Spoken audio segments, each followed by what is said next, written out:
It's day 3 of campaigning, and here in the parliamentary constituency of Petaling Jaya Utara, we will see battle between DAP's Tony Phua, who will be defending his seat as the incumbent, as well as social activist Hoong Ling, who will be representing Barisan Nasional. I'm Regina Lee, and you're watching GE13 The Showdown. And with us here this morning in our studio is Hoong Ling herself. Good morning. Good morning. Now, let's just get straight to the point. You are going up against Tony Phua, who won his seat in 2008 with a majority of 20,000 votes. That's a pretty stunning majority. How do you feel about that? I think it's such a very significant act there at that moment, and I have quite a respect for him actually. In fact, both sides need good leaders, and he has been doing his part. And winning that stunning majority, even against YB Chumefan at that time, was really great, and I respect him for that. Does that intimidate you? I mean, well, both of us actually stand good chance, and both of us have our own pitch. I see both of us has a difference itself. We perhaps let the voters themselves choose whoever can represent them better. Now, speaking of voters, what can you offer Petaling Jaya voters if you're voted in? If you look at the voters in our constituency in PJ Utara, we have like 50% over 50 years old, 50% below 50 years old. We have like 3 new villages. We have low-cost houses as well as bungalows worth millions. So it is very mixed constituency where it covers all. They want everything and anything because it covers all income levels of people. It covers all ages. Even if you look at women and men, it's almost about 50-50 also. So basically, when I saw the BN Selangor manifesto or Aku Janji, it seems to encompass everything that the people need there. And in fact, I always mention what I would do when I win the election will be a 3+1 thing.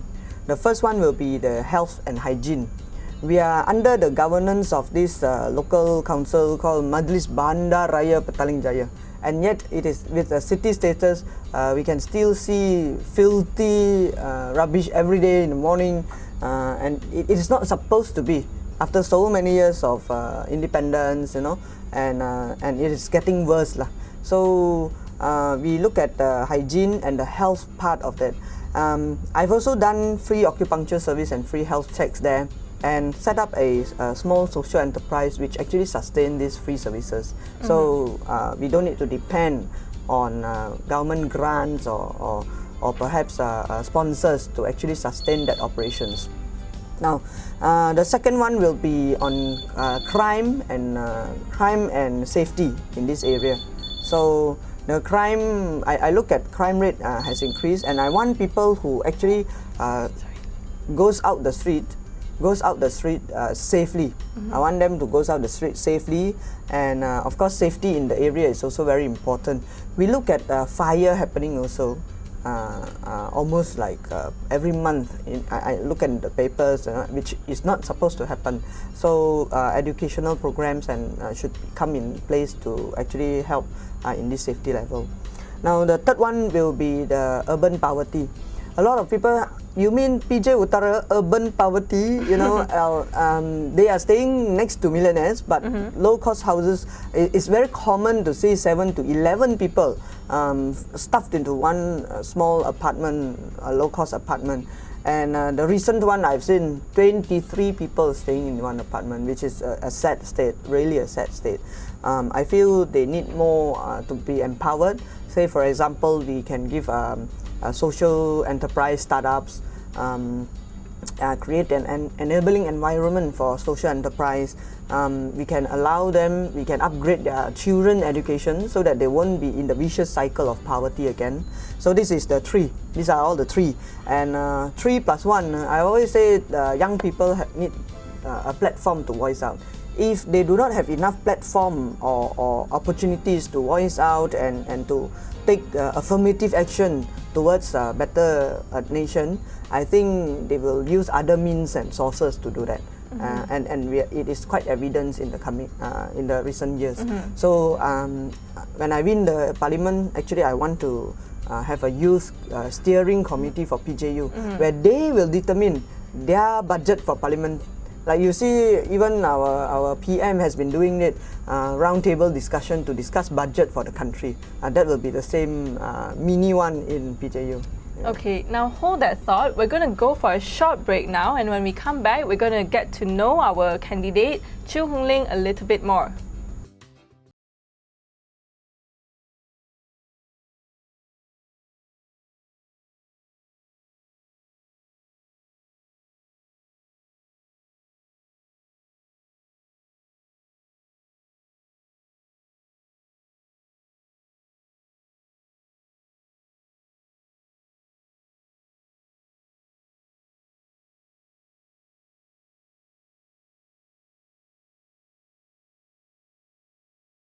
Welcome back. We have just spoken to PJ Utara candidate Hoong Ling, who is a social activist, now a budding politician, as well as an organ donor. So, Hoong Ling, many of us might probably not know that you actually 3 years ago donated your liver, 60% of it, to a complete stranger after reading a forwarded email. Could you tell us why you did it and how you felt after that? In fact, organ donation is not new in my life. So when I received that email, I have been like talking on organ donation for 16 years. So I thought it's about time I walk the talk. Although when we talk about organ donation, is to actually pledge your organs to donate them after death. But when I asked that question to the person in that email, I was asking, I thought they needed O blood, okay? So when I was asking, hey, I'm O positive blood, do you still need? And when they reply, oh, we still need, but it's not blood, it's liver. And I felt like it's very irresponsible of me, and it is not very Hoong Ling to say, oh, liver, I cannot do it, you know. So I thought, why not? I asked myself, couldn't come up with a good answer, so why not? And this organ donation and this pretty incredible feat of yours, do you think it might actually help in your campaign a little bit? I think the organ donation has nothing to do with the election, but at the same time, I think what I have done there actually put a lot of significance in the attitude that I have, in the experience that I have. Now that I have donated part of my liver and also braved that moment, in fact, I come out more courageous, more relaxed, you know, knowing how to take care of myself before taking care of others as well. So this boils down to what I have learned along the way. And you're also the president of this NGO called Voice of Women. What exactly is that? Well, Voice of Women, as the name goes, voices out for women. But I think because of the recent years being quite busy with campaigning and stuff, I've been a bad president for a moment.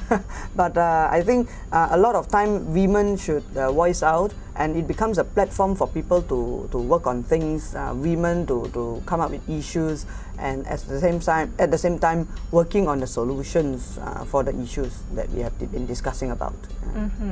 Now let's go back to the elections for a bit. And you're not exactly in the party structure in PJ Utara in the traditional sense. So how did your candidacy come about? Well, I look at the party is looking for new, young, vibrant energy, and recently have been inviting a lot of other people as well, and we have seen many others who are not active in the party has been given positions or candidacy. So I was invited by party. And we've got a bit more time before we wind up. So tell us, in your past 2 days of campaigning, how was campaigning like for you, considering this is your first time? Yeah. In fact, our work has been laid down for some time, and my work is not like I'm working for the election. I've been like a social activist since even school days. Even when I left school, I stayed in PJ Utara for some time before I moved to Pandan with my father. and then I come back. I came back like 2 years ago. So basically, the place it's not new to me. PJ Utara is not new to me. In fact, even when I was a student there, we were like nomad, moving from SS2 to Section 17 to Taman Mega Mas and now to Sipak. So basically, I know some of the problems and issues there. And at the same time, we have been working for so long, so many things I've done. The track record shows. So this GE, I've been quite relaxed, but to touch base and reach out to more voters. Thank you again, Hoong Ling, for joining us, and we wish you all the best in your campaign. I'm Regina Lee, and keep watching GE13 The Showdown for more updates and interviews.